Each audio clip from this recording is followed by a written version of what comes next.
हम सबको अपने कानों से श्रवण करने को नहीं मिलती, क्योंकि ये कथा तो देवलोक में देवताओं को दुर्लभ बताई। देवता भी कहते हैं, कल कथा आई थी कि ये कथा कभी देवता सुन नहीं पाते, कहाँ प्राणियों को मनुष्यों प्राप्त होती है। बड़े भाग मानस तन पावा, सुर दुर्लभ सब ग्रंथ हैं गावा। ये मनुष्य का जो जीवन है प्यारे, ये शरीर है, लाखों करोड़ों योनि भोगने के बाद में मिलता है। कोई ये नहीं सोचे कि मैंने अपने इस जीवन में शुभ कर्म किए हैं, या मैं ब्राह्मण हूँ, कथा करता हूँ, या सत्संग करता हूँ, या दान करता हूँ, तो मुझे दोबारा मनुष्य का शरीर मिल जाए। इस बात की किसकी गारंटी लेता है? कौन कह सकता है? ऐसा किसी को मालूम नहीं। क्योंकि न जाने जितने हम पुण्य कर रहे हैं उससे ज्यादा पूर्व काल में हमारे पाप हों।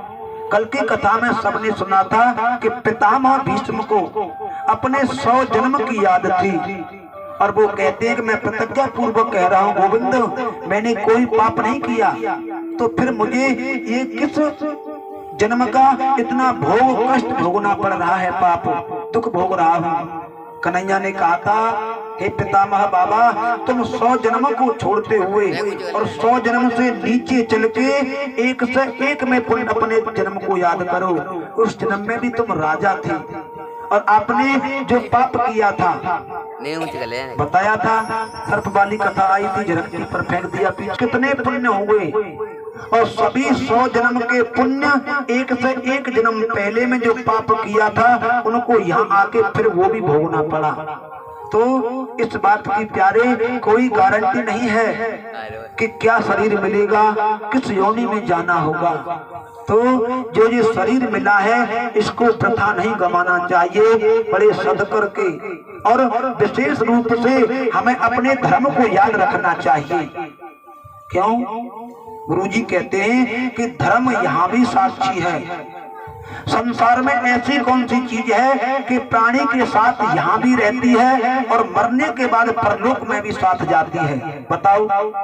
कोई कहे शरीर है, शरीर तो यहीं पर जला दिया जाता है। कोई कहे आत्मा है, आत्मा तो यहाँ से निकलती है और पुनः दूसरे शरीर में प्रवेश कर जाती है। रही बात जीवात्मा की, तो जीवात्मा सूक्ष्म शरीर को लेकर के चली जाती है। तो फिर अपना क्या रहा? कुछ नहीं रहा। केवल हमारे साथ में जो यहाँ भी था जन्म से मरण तक, और वही फिर यहाँ से जब जाते हैं तो वहां जाता है, वो केवल अगर कोई अनमोल रत्न हीरा है तो वो केवल एक धर्म है। धर्म में इतनी बड़ी शक्ति है, आगे कल कथा आएगी, बहुत अच्छी शक्ति है धर्म में। अगर कोई धर्म को साधे तो भागवत जी में लिखा हुआ लेख है, तो भगवान भी नतमस्तक हो जाता है, पर रहे अपने धर्म पर सही श्रेष्ठ। जीवन में कभी यज्ञ न की हो, एक भी आहुति कुंड में न डाली हो हाथ से, और कभी भी अपने जीवन में किसी तीर्थ में एक पग न रखा हो, और कभी कोई दान न किया हो, पर जिसका जो व्यक्ति तत्व निजी धर्म है, ब्राह्मण का जो अपना धर्म, क्षत्रिय का अपना धर्म, यानी जिस वर्ण का जो धर्म है, अपने धर्म को सही रखे तो उसको भी वही गति प्राप्त होती है जो ऋषि मुनियों को जप तप भजन करने से मिलती है।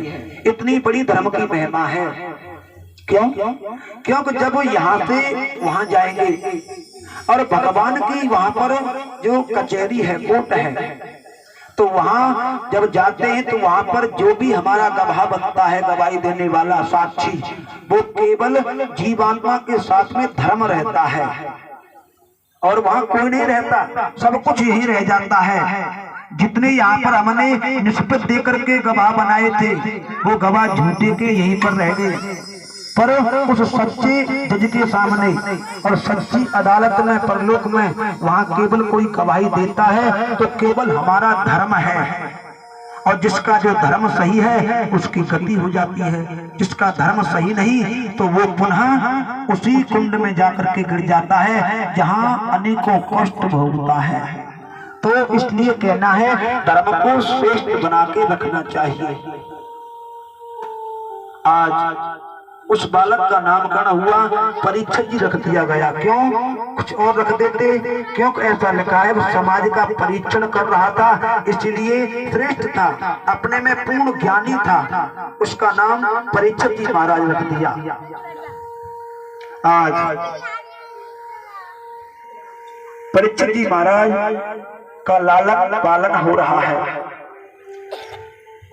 यस्तु दानोन वीरस्तहो यत्रान पुत्रो सर्जितः यत्रान ब्रह्मोत्र महाभागो मुक्तो दशंद परहरहि। आगे ऋषि मुनि कहकर के चले गए, कुंडली देख करके कि राजा सभी कार्य सही है, इसकी जो कुंडली है फिर उसमें एक दोष है, बलवान होगा, धर्मात्मा होगा, सुंदर होगा, ज्ञानी होगा और अपने पराक्रम से, अपने बल के आधार से एक दिन ही बालक संपूर्ण पृथ्वी का साम्राज्य बनेगा, राजा कहलाएगा, यानी संपूर्ण पृथ्वी पर राज्य करेगा। जब धर्मराज ने इतना सुना तो मन में बड़े प्रसन्न हुए कि यही पुत्र हमारा हमारे पूर्वजों की कीर्ति को आगे बढ़ाएगा, बहुत अच्छा बालक है ये तो। पर जब जैसे ब्राह्मण बंद हुए मुख को तो बोले महाराज बंद क्यों हो गए, और भी कुछ बताओ। कि नहीं राजा अब आगे नहीं बता सकते। क्यों? क्योंकि आगे इस बालक की कुंडली में एक दोष आ रहा है। महाराज वो क्या दोष है बताओ।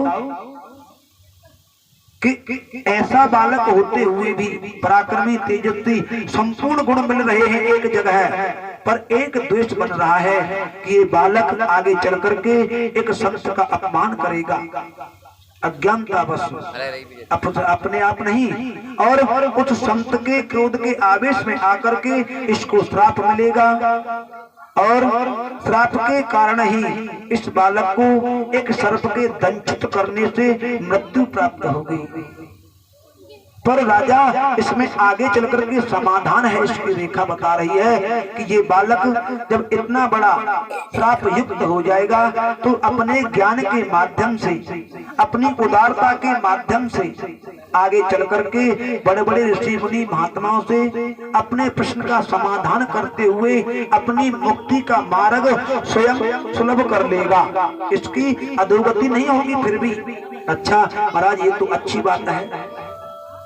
आज इतना बता करके सभी वहां से आगे चले गए। श्री राधे सीताराम। मेरे हिया में गई समा